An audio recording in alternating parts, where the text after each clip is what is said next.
Coming up next, the man who says he holds the key to finding everything you want out of life. Coming up right after the break.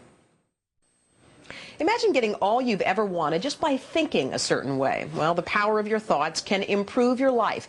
Even science says there's something to that. America's famed creator of Chicken Soup for the Soul, Jack Canfield, is here to tell us how to use the power of your imagination and your mind to get what you want in life. Jack's new book is titled Key to Living the Law of Attraction. Jack, welcome. My pleasure. Okay, is this true? Can I really just think about, in a positive way, things I want in life, and they will happen for me? Is that how it works? Yeah, the law of attraction basically says what you think about, focus on, attend to, what you watch on TV, the books you read, the newspaper stories, etc. You are going to create a vibrational feeling response to that. And that sends out a wave, just like your cell phone sends out a wave.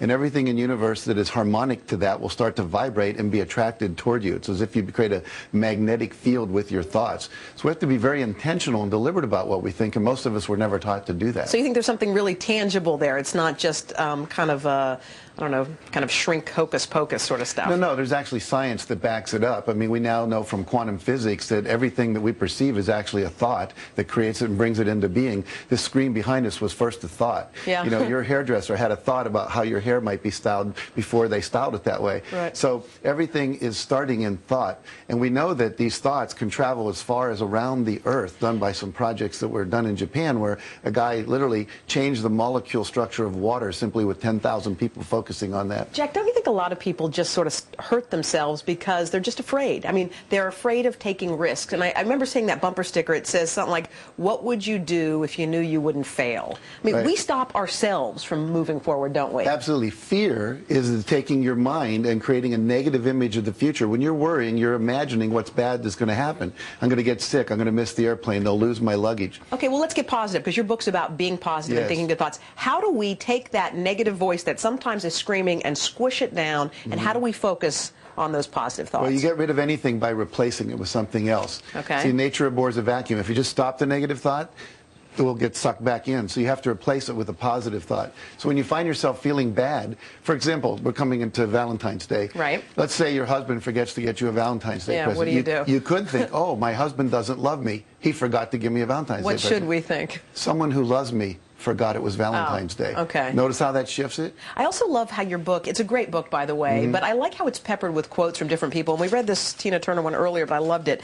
It says, sometimes you've got to let go of things, purge yourself. If you're unhappy with anything, whatever is bringing you down, just get rid of it, because you'll find that when you're free, your true creativity, your true self comes out. That's a quote from Tina Turner. It's about right. purging, right, and getting rid of the bad stuff. Yeah, we have to empty it out. It's like if you have too many clothes in your closet, Yeah. there's no room for new clothes. So just like with negative thoughts, we really should be doing a thought inventory on a regular basis. And every time we're not feeling good, say, what am I thinking? And then say, what do I want to have? See, most people are talking about what happened and how bad it is. Instead of what you want to be talking about is how good it's going to get. Focus all your energy on your dreams, your vision, what you want to have happen. Let's talk about goals. It's important, you say, to set goals. Should you write them down, and what kind of things should they be? Well, in my book, The Key to Living the Law of Attraction, we have a place to write 101 goals that you want to achieve in your life. And I did that when I was 47. I'm 63 now. Okay. And when I was 47, I wrote 137 goals, and I've achieved over 68 of those. Well, 69, those was over 68. Okay. And just got one last week. But the point is that if you have that list, your unconscious starts to work on how to figure it out. Lou Holtz, the famous coach of Notre Dame, he's now an ESPN sportscaster. When he was 29, he made a list of 101 goals he wanted to achieve, and now he's achieved all but 6 of those. Oh, wow. See, and if you have that, every year you pick 4 or 5, focus on it, visualize it, and then it comes to being. And this Oprah quote really struck me. It says, your true passion should feel like breathing. It is that natural. So you've got to find the thing that you're meant to do, aren't you? Yes, we each have an inborn unique ability. We have a passion. We have a talent.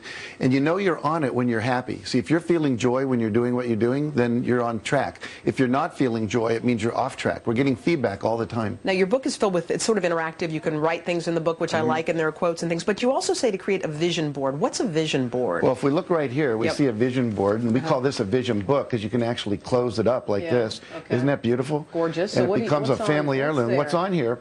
All these are pictures of things that this person who made this vision board, Dee Dee Watkins, wants in her life. Happy family, better relationship with the kids and their pets, her ideal dream home, vacations, and so forth. There's also words like peace and love and prosperity. And this kit comes with all the words already cut out. So most people's vision boards look like ransom notes. You know, they've cut them out of magazines. So what we have here is something that's really beautiful. And people can go to dreambigcollection.com and they can find out about how to get one of these. Jack, I have a feeling you got another winner on your hands with this one, The Key to Living the Law of Attraction. Jack Canfield, thank you so much for coming on the show. We really appreciate it. Good luck to you. My pleasure. Thank you. And you can read an excerpt from this book on todayshow.com, of course. And we'll be back with more. But first, this is Today on NBC.